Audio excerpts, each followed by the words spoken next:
আসসালামু আলাইকুম। সংবাদে আপনাদের সবাইকে স্বাগতম জানাচ্ছি আমি নুসরাত। শুরুতেই সংবাদ শিরোনাম। বাংলাদেশের সর্বশেষ গুরুত্বপূর্ণ আপডেট সংবাদে আপনাকে স্বাগত। শুরুতেই সংবাদ শিরোনাম, পরে বিস্তারিত। প্রথমেই জানাবো আমাদের হাতে থাকা সর্বশেষ গুরুত্বপূর্ণ সবথেকে তাজা আপডেট সংবাদ। রমজান মাসেই চালু হচ্ছে ফ্যামিলি কার্ড, বললেন পরিবেশ মন্ত্রী। পাইলট আকারে ফ্যামিলি কার্ড ঈদের আগে অর্থাৎ রমজান মাসেই চালু হচ্ছে বলে জানিয়েছেন পরিবেশ, বন ও জলবায়ু পরিবর্তন মন্ত্রী আব্দুল্লাহ আল মিন্টু।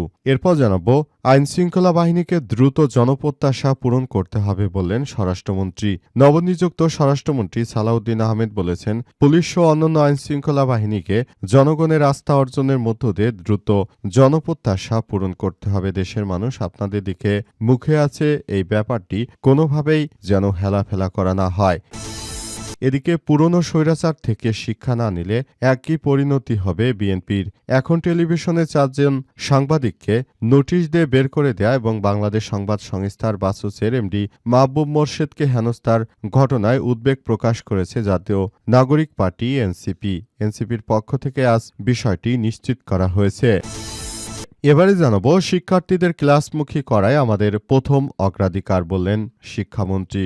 শিক্ষা খাতে 3টি বিষয়কে প্রাধান্য দিয়ে কাজ করবে শিক্ষা মন্ত্রণালয়। এর মধ্যেও প্রথম প্রাধান্য থাকবে শিক্ষার্থীদের ক্লাসমুখী করা। এছাড়াও কারিকুলাম পর্যালোচনা করে প্রয়োজনীয় পরিমার্জন এবং কারিগরি শিক্ষার উন্নয়নে কাজ করা হবে। আজ সচিবালয়ে শিক্ষা মন্ত্রণালয় সভাকক্ষে আয়োজিত এক প্রেস ব্রিফিংয়ে শিক্ষা ও গণশিক্ষামন্ত্রী আনম এহসানুল হক মিলন তিনি এসব কথা জানিয়েছেন। এ সময় তার সঙ্গে শিক্ষা প্রতিমন্ত্রী ববি হাজ্জাজও উপস্থিত ছিলেন।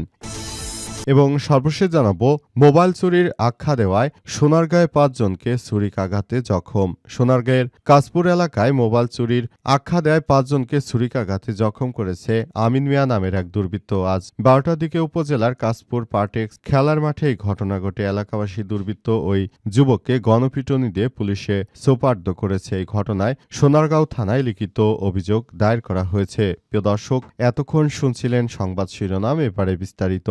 তবে তার আগে বন্ধুরা অনুরোধ থাকবে এই সংবাদটিতে একটি লাইক দিন।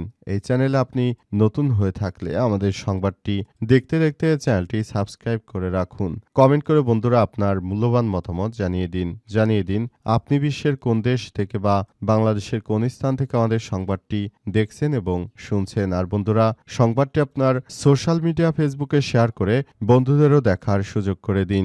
গাজা যুদ্ধে আপনি যদি নিরীহ ফিলিস্তিনিদের ভালোবেসে থাকেন, কমেন্টে ইয়েস লিখে পুরো বিশ্বকে বিষয়টি জানিয়ে দিন। এবারে বিস্তারিত। রমজান মাসে চালু হচ্ছে ফ্যামিলি কার্ড, বললেন পরিবেশ মন্ত্রী। পাইলট আকারে ফ্যামিলি কার্ড ঈদের আগে অর্থাৎ রমজান মাসেই চালু হচ্ছে বলে জানিয়েছে পরিবেশ, বন ও জলবায়ু পরিবর্তন মন্ত্রী আব্দুল্লাহ আল মিন্টু। আজ সচিবালয়ে আনুষ্ঠানিক আন্তঃমন্ত্রণালয়ের এক বৈঠকে সিদ্ধান্ত গ্রহণ করা হয়। বৈঠক শেষে সাংবাদিকদের এই তথ্য জানান মন্ত্রী আরও বলেছেন, নির্বাচনী ইশতেহারে ফ্যামিলি কার্ডের ইস্যু বিস্তারিত উল্লেখ করা আছে। এটা কার্যকর কিভাবে করবে সেটা নিয়ে আজকে আলোচনা হয়েছে। ফ্যামিলি কার্ড দেওয়া হবে এটা নিয়ে আলোচনা করা হয়েছে। কত পরিবারকে দেওয়া হবে জানতে চাইলে তিনি বলেন, এটা কিন্তু সর্বজনীন, এটা কোনো রেস্ট্রিকশন থাকবে না। তবে এটা একটা কমিটি করা হয়েছে, হয়তো শুরু করবে হতদরিদ্র, এরপর দরিদ্র, পরে মধ্যবিত্তরা পাবে। এই রমজানে কি এটি শুরু হচ্ছে এমন প্রশ্নের জবাবে মন্ত্রী বলেন, ঈদের আগেই পাইলট প্রজেক্ট হিসেবে চালু হবে ফ্যামিলি কার্ড। আমাদের প্রধানমন্ত্রী চান পাইলট প্রজেক্ট হিসেবে অন্তত ঈদের আগেই শুরু করতে চান, এইটুকু আমি জানি। সিপিবি বলছে যে আগামী অর্থবছরে ফ্যামিলি কার্ড চালু যদি না হয় তাহলে এর নেতিবাচক প্রভাব নির্বাচনের উপর পড়বে। এ বিষয়ে জানতে চাইলে তিনি বলেন, এটা তো চালু হবে, এটা নিয়ে কোনো সমস্যা নেই, এটা আমাদের খালি মেকানিজমটা বের করতে হবে, মানে কার্যক্রমটা কিভাবে চালু করবে সেটা নিয়েই কথা হয়েছে এবং কিভাবে কি করা যায় ইত্যাদি নানা বিষয় নিয়ে আমরা আলাপ আলোচনা করেছি বলে জানিয়েছেন পরিবেশ মন্ত্রী আব্দুল্লাহ আল মিন্টু। উল্লেখ্য, আব্দুল্লাহ আল মিন্টু তিনি নিজে একজন ঋণ খেলাপি এবং তিনি ব্যাংক থেকে টাকা নিয়ে ফেরত দেননি। তারা কিভাবে ফ্যামিলি কার্ড দেবে এসব বিষয় নিয়ে এখনো পরিষ্কার করে কোনো কথাই বলেননি, শুধু বলেছেন যে ফ্যামিলি কার্ড দেওয়া হবে। তবে ফ্যামিলি কার্ডের উৎস কোত্থেকে আসবে ইত্যাদি নানা বিষয় নিয়ে যে কার্যক্রম চালানোর কথা ছিল সেটি মূলত হচ্ছে না। আইনশৃঙ্খলা বাহিনীকে দ্রুত জনপ্রত্যাশা পূরণ করতে হবে বললেন স্বরাষ্ট্রমন্ত্রী। নবনিযুক্ত স্বরাষ্ট্রমন্ত্রী সালাউদ্দিন আহমেদ বলেছেন, পুলিশসহ অন্যান্য আইনশৃঙ্খলা বাহিনীকে জনগণের আস্থা অর্জনের মধ্য দিয়ে দ্রুত জনপ্রত্যাশা পূরণ করতে হবে। মন্ত্রী আজ বাংলাদেশ সচিবালয়ে স্বরাষ্ট্র মন্ত্রণালয়ের সম্মেলন কক্ষে মন্ত্রণালয়ের আওতাধীন বিভিন্ন দপ্তর সংস্থার প্রধানদের সঙ্গে মতবিনিময় সভায় নির্দেশনা দেন। মন্ত্রী আরও জানান, প্রায় দেড় যুগ পর একটি স্বচ্ছ নির্বাচনের মাধ্যমে রাজনৈতিক সরকার গঠিত হয়েছে। তিনি আরও জানিয়েছেন যে আমরা রাজনৈতিকভাবে সবকিছু মোকাবেলা করতে চাই। দেশের মানুষকে নিয়ে আমরা একটি সুন্দর ও সম্প্রীতির একটি আধুনিক বাংলাদেশ গড়ে তুলতে চাই বলে জানিয়েছেন তিনি আরও জানান যে বাংলাদেশের মানুষ নতুন করে সবকিছু একটি সুন্দর ও পরিবেশের মধ্য দিয়ে গড়ে তুলতে চায় এবং দেশের মানুষ আসলে সবকিছু সুন্দরভাবে তারা নিয়ন্ত্রণ করতে চায়। এজন্য তাদের দ্রুত একটি প্রত্যাশা পূরণ করতে হবে এবং অন্তর্বর্তীকালীন সরকারের প্রধান উপদেষ্টা প্রফেসর ডক্টর মোহাম্মদ ইউনূসের সরকারে দেখানো পথেই আমরা নতুন বাংলাদেশ গড়ে তুলতে চাই, এমনটাই জানিয়েছেন বিএনপি নেতা সালাউদ্দিন আরও জানিয়েছেন যে দেশের মানুষ আমাদেরকে নির্বাচিত করেছে। আমরা যে প্রত্যাশা দিয়েছিলাম ৩১ দফার বাংলাদেশ গড়ব, সেই ৩১ দফা আমরা বাস্তবায়ন করতে বদ্ধপরিকর। এ সময় তিনি আরও জানিয়েছেন যে দেশের মানুষ মনে করে এখনো তাদের জন্য বিএনপি সবথেকে ভালো একটি সরকার গঠন করেছে। এজন্য বিএনপির সরকারকে নিয়ে আমরা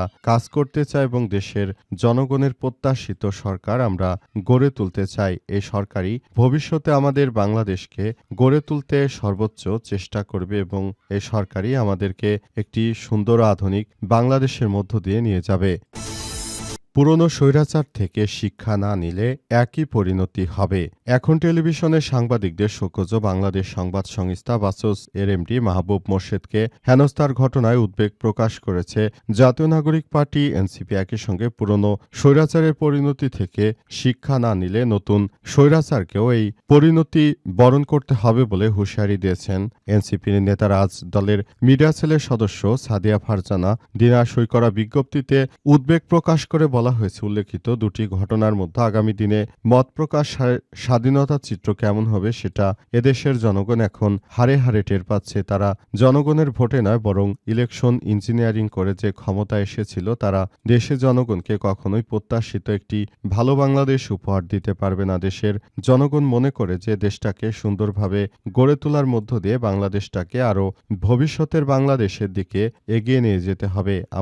আমাদেরকে এখনই সেই ব্যাপারটি নিয়ে কাজ করতে হবে। তারা ক্ষমতায় আসার সঙ্গে সঙ্গে সাংবাদিকদের হেনস্থা করতে শুরু করেছে। যারা প্রকৃতপক্ষে সংবাদ পরিবেশন করবে, যারা ভালো সংবাদ পরিবেশন করবে, এই সরকার তাদের উপরই অত্যাচার করছে, এমন বিএনপির স্বৈরাচারী মার্কা কর্মকাণ্ড এদেশের জনগণ কখনোই মেনে নেবে না।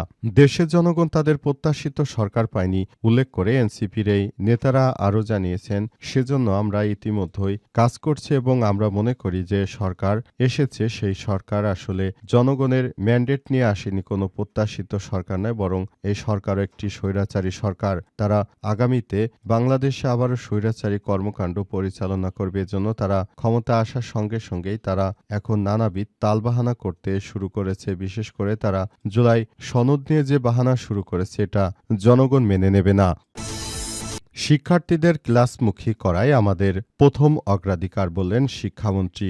শিক্ষা খাতে 3টি বিষয়কে প্রাধান্য দিয়ে কাজ করবে শিক্ষা মন্ত্রণালয়। এর মধ্যে প্রথম প্রাধান্য থাকবে শিক্ষার্থীদের ক্লাসমুখী করা। এছাড়াও কারিকুলাম পর্যালোচনা করে প্রয়োজনীয় পরিমার্জন এবং কারিগরি শিক্ষার উন্নয়নে কাজ করতে হবে। বৃহস্পতিবার দুপুরে সচিবালয়ে শিক্ষা মন্ত্রণালয় সভাকক্ষে আয়োজিত এক প্রেস ব্রিফিংয়ে শিক্ষা এবং প্রাথমিক ও গণশিক্ষা মন্ত্রী আনম এহসানুল হক মিলন এসব কথা জানান। এ সময় শিক্ষা মন্ত্রণালয়ের নতুন এজেন্ডা তুলে ধরে তিনি শিক্ষা ও প্রাথমিক গণশিক্ষা প্রতিমন্ত্রী ববি হাজ্জাজ। শিক্ষামন্ত্রী আরও বলেন, দেশে ইংলিশ মিডিয়াম স্কুলগুলোকে কিভাবে আইনের আওতায় আনা যায় তা দেখা হবে। বাংলাদেশ সরকারের শিক্ষা মন্ত্রণালয়ের অধীনে সব শিক্ষা প্রতিষ্ঠানকে আইনের মধ্যে থাকতে হবে। স্কুল খোলার ক্ষেত্রেও শিক্ষার্থীদের নিরাপত্তা নিশ্চিত যথাযথভাবে অনুমতি নিতে হবে। তিনি আরও বলেন, সামনে এসএসসি পরীক্ষা, এই পরীক্ষা যাতে নির্বিঘ্নে নির্বিঘ্নে অনুষ্ঠিত হয় সেজন্য আমরা ব্যাপকভাবে কাজ করব। আশা করি নকল বিরোধী অভিযানে আর প্রয়োজন হবে না। সাংবাদিকদের প্রশ্নের জবাবে তিনি বলেন, শিক্ষকরা ক্লাস ছেড়ে আন্দোলন করবে তা হতে পারে না। তাদের রাজপথে আন্দোলনের প্রয়োজন যেন না হয় সেজন্য আমরা উদ্যোগ নেব। শিক্ষামন্ত্রী আনমো এহসানুল হক মিলন আরও জানান, শিক্ষা মন্ত্রণালয়ের অন্তত 10টি মন্ত্রণালয়ের মতো নয়, এটি একটি মৌলিক মন্ত্রণালয়। এখানে আগে কি হয়েছে তার ডকুমেন্ট তৈরি করা হবে। এখানে শাস্তি এবং পুরস্কারের ব্যবস্থা থাকবে। তিনি আরও বলেন, বই নিয়ে বাণিজ্য করা হবে না বলে আশা করি। বেসরকারি শিক্ষকদের অবসর ভাতা নিয়ে নানা অভিযোগ প্রসঙ্গে তিনি বলেন, এ বিষয়ে দ্রুত ব্যবস্থা গ্রহণ করা হবে। শিক্ষকদের এমপিওর বিষয়টিও পর্যালোচনা করে পদক্ষেপ গ্রহণ করা হবে বলে জানিয়েছেন শিক্ষামন্ত্রী। তিনি আরও জানান যে দেশের জনগণ এখন তাদের দিকে মুখিয়ে আছে। এখনই সময়, তারা দেশটাকে একটি আধুনিক বাংলাদেশ করতে চায়।